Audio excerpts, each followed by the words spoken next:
Hello and welcome to Christian Aid Cymru. I've got two guests joining me today, the acting head of Christian Aid in Wales, Cynan, and also a very special guest from Kenya, Charles Opiyo, who is a programme officer with Christian Aid in Kenya. Very warm welcome to both of you. Let me start with you then, Charles. How long have you been working with Christian Aid for? Yeah, thank you so much, Dyfed. I've been working with Christian Aid for the last 4.5 years or so. I joined in 2015 in October, but I've been able to, work with Christian Aid to date. Yeah, What kind of thing do you do then as the program officer there? Absolutely. Based on my background and the reason why I was employed in Christian Aid is to support health programs. Ideally, having been trained as a public health specialist in terms of just working community issues and population stuff, I've been able to really work with Christian Aid in terms of their community health programs, working just to promote the role of communities in, just engaging with health systems, also working with government institutions, the public health sector in terms of just trying to ensure that they are accountable, but at the same time, so just also trying to work around issues of inequalities and social norms that sometimes act as the barrier, and also the power imbalances that really sometimes also or impede access to services by women, especially women and girls that are most cases are marginalized and very vulnerable. So the idea is also to really bring in that inclusion angle and leave no one behind agenda in terms of just trying to find out who are those people living in the margins and are most likely to be left out. So that's how we try to redesign programs, looking at those very critical aspects of, how then do we make our work more accountable, but more importantly, equitable in terms of trying to ensure that it was. That's also what I've also been able to extend in the humanitarian work that I was also assigned to do in the northern parts of Kenya, because a lot of those communities for a very long time have also been marginalized by virtue of the distances from the main government institutions in Nairobi, but at the same time also the literacy level is very high. They're also pastoralists, which means they also move a lot, and they're very much kind of very temporary the way they do their living and the way they work. So a lot of it for a very long time and over the years, they've been, when you're having weak infrastructure, low levels of education, and basically issues around natural disasters that they face every time and again that make them rely entirely on aid. In terms of just provision of the food rations, the food vouchers, trying to do water tracking, especially when they are faced with the drought that happens, and sometimes when there are floods, there are also diseases that come up. So there's so much myriad of issues that they grapple with. Yes. And that really has also given me that feeling. But I believe we'll be able to speak more to that. Yes, so you work at the very core of what Christian Aid is involved in Kenya and around the world then. Now, Cynan was very fortunate about 18 months ago to visit Kenya. What were your impressions of Kenya when you visited Cynan? Yeah, well, I've had the pleasure of meeting Charles. Charles was one of those who looked after us when we visited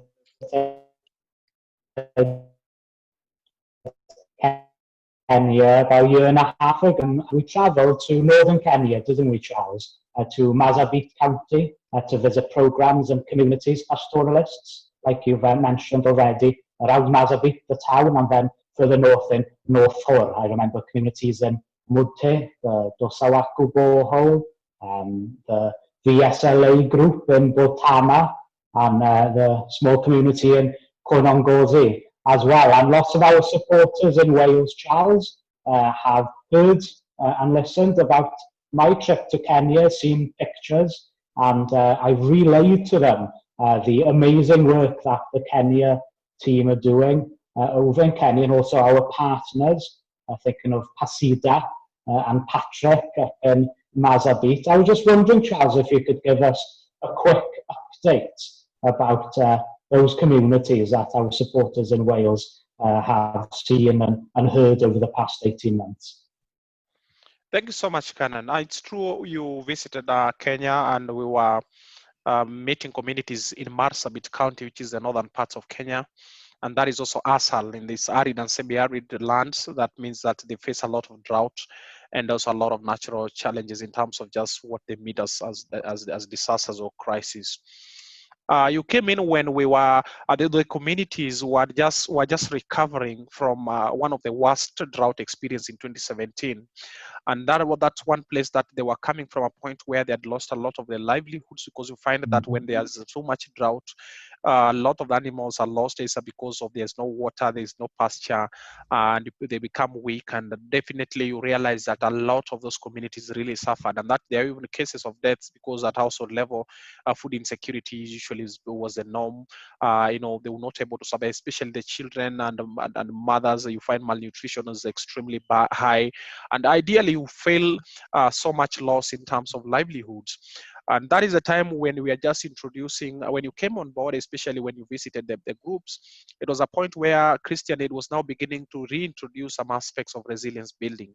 And there were new aspects. We felt for a very long time the communities have been sort of accustomed to this crisis mode where they rely entirely on aid, and sometimes this aid delays and lives are lost and so much is affected.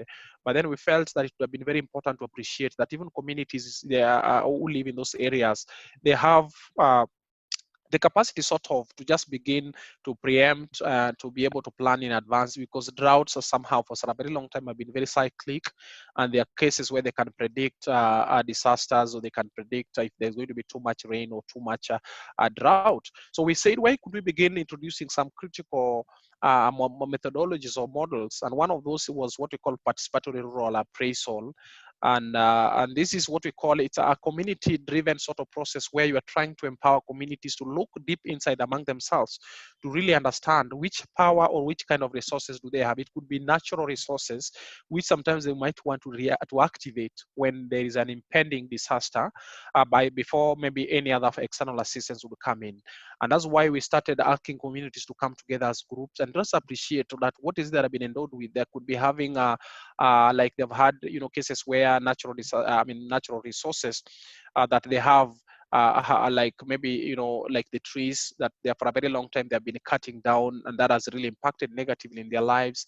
We're looking at stones and everything else that they look, that a lot of people come in, people doing construction could drive in and get the resources and leave, but how much of that resource is going back to the communities?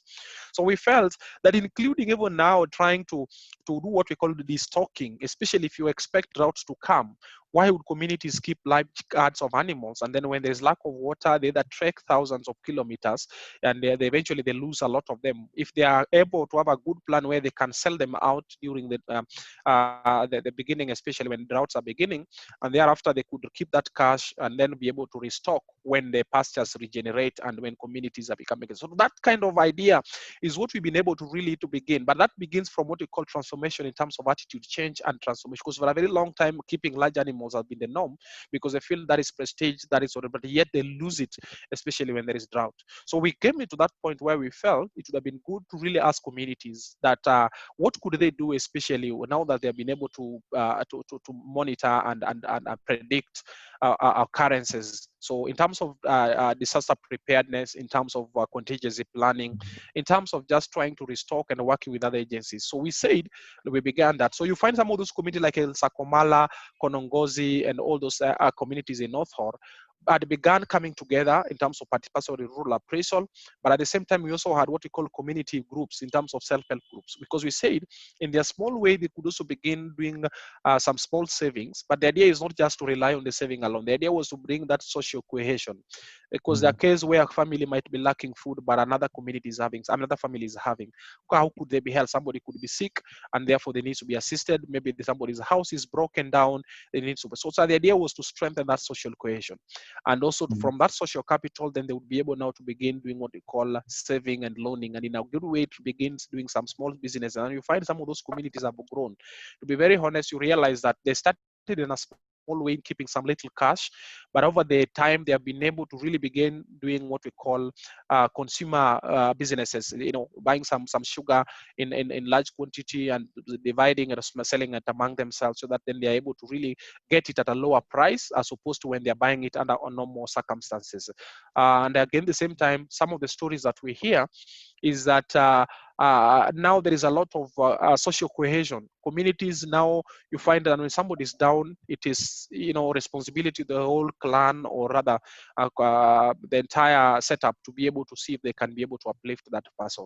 And we are trying to see if we can monitor this to see how much of that is being strengthened, and how much of preparedness in terms of predicting disasters, and also restocking, livelihood diversification. For a very long time, they've been focusing on cattle rearing and keeping these animals. Could there be opportunities to look at other livelihood options that really would be able to complement what they have as their primary, whatever, as a business, but looking at what else could they begin, having some chicken, looking at other things, like maybe like selling of second-hand clothes, or something that would be able to make them feel that they can be able to, and especially with the consumer goods, that has always been something that can work for them. So progressively, those communities are registering some good stories. But as we say, sometimes also juggling with the drought and disasters, or sometimes like we had a serious flooding last year, which followed that kind of thing. And that means that, again, there are also some losses incurred, but we have really been able to ensure that they're a bit more resilient. So that is the brief I would want to say, Canan. That's really good to hear. That's really good to hear. Yeah. The current crisis, which is affecting the whole world, it seems, is the coronavirus. How is it affecting Kenya and the communities you're working with, Charles? Yes, if coronavirus, COVID-19, is a global pandemic, as we all are aware, and really it has impacted largely across the globe, and there is no single nation that has been spared either. Kenya itself, in the region, actually, we've also been really affected. And I just want to give you a breakdown of some of the numbers as they speak as at yesterday. And we are expecting the results to be out again for today, because there's always daily briefing that we get. So as at end of yesterday, which is 9th of June, we've had 100,686 people having been tested. And then out of those 100,686, we've had 2,989 confirmed cases so far since the beginning of COVID cases discovered in Kenya. And out of the 2,989, we've had 873 recoveries. So that means that we are left with about 2,078 active cases that are being kind of followed up and supported by government to be able to be treated. And then we've had also 88 fatalities. So we have lost around 88 people. That is sadly, that is the situation as it is across the globe. But I think compared to other jurisdictions, you find Kenya, we've tried as much as possible to put some containment measures, not to lose as many people as possible. We are also having county government. So that means we have about 47 subnational levels. And of those 47 counties, or what we call subnational sort of entities, we have 37 counties out of 47 have recorded cases as at end of yesterday. So that means that this thing has been spreading, and I would want to say over 80% of transmission has been what we call local transmission. So it's no longer internationally, imported, but again, a lot of it is now means there is what we call community or local transmission, which is now the challenge, because there is a lot. Yes, go ahead. Yes, how is your government? Are you in lockdown? Because here in this country, absolutely, we're not allowed to travel very far. Not allowed to meet other people outside. All this kind of thing. What is the lockdown like in Kenya? Yes, Kenya, there has been a lockdown for the last 3 months or so. Nairobi, which has been the epicenter for infection, and I guess because of the international kind of hub, it means that basically it has been a hard hit. So Nairobi has been under lockdown. There's no going out and coming out from Nairobi for the last 3 or so months. And this has been extended for another 30 or so days up to the 7th or so of July. Considering the cases that have been increasing or been registered for the last few weeks, we thought it would be opened up, but that does not happen. And then there have also been some other 3 more counties in the coastal region of Kenya. One of them is Mombasa, which rates second because it has also had so many cases. And then there's also been Kilifi and Kwale, and one of them is Mandera, that our border with Somalia, that have also been able to register a couple of cases that have also been a cause for concern for our government. At least 2 counties have now been declared to have been manageable. So they have opened up Kilifi and they have also opened up Kwale. But more Mombasa, Mandera, and Nairobi are still under lockdown. So that means that most of us, we cannot move out, we cannot get out. Yes. And what about the health service in Kenya?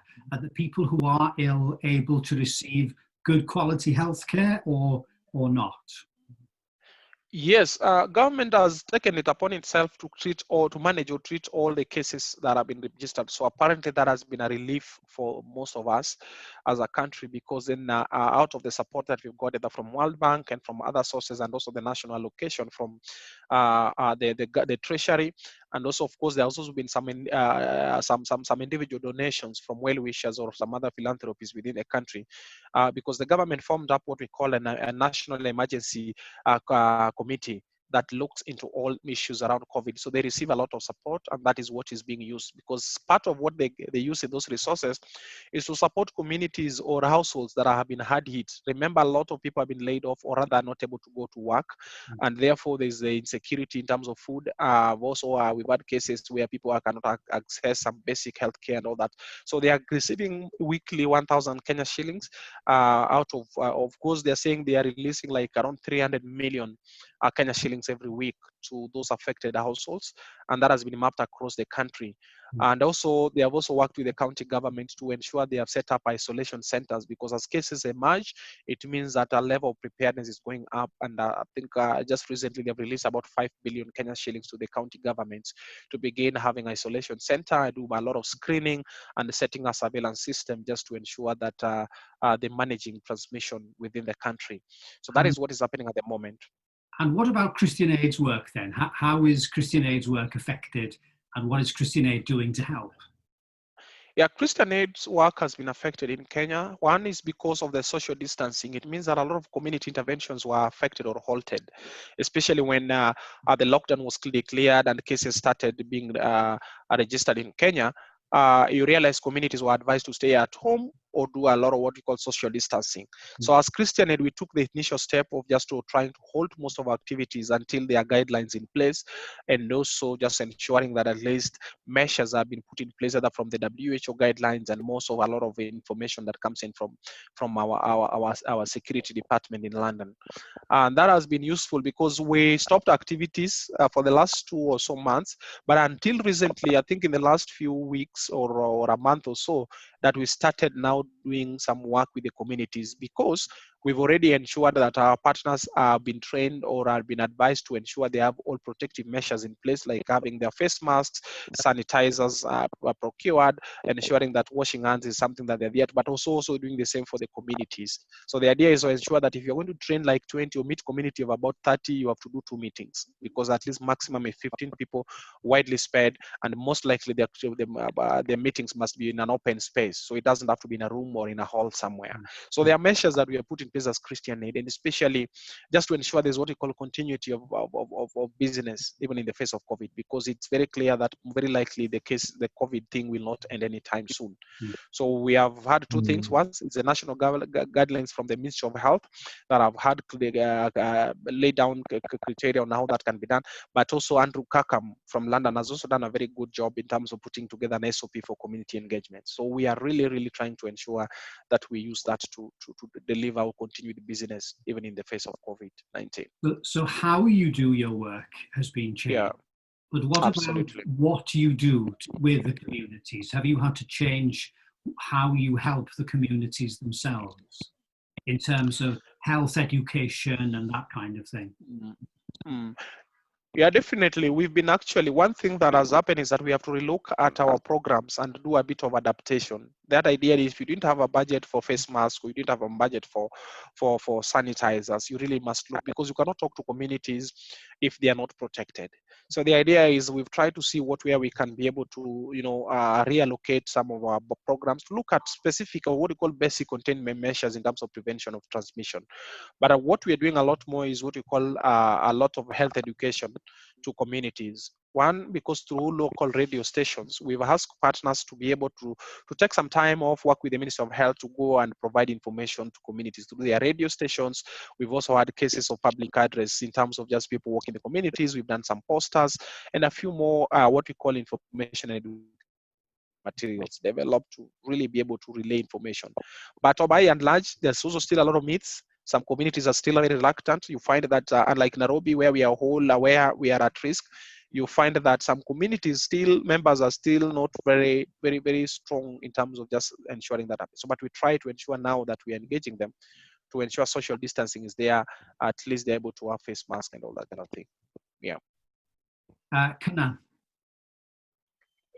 Thanks, Charles. And please remember that you've got our prayers and our best wishes over in Kenya during this pandemic. Another emergency, if you like, that's hitting Kenya. We've been reading about it and hearing about it in the press over here, is the worst locust swarm in 70 years.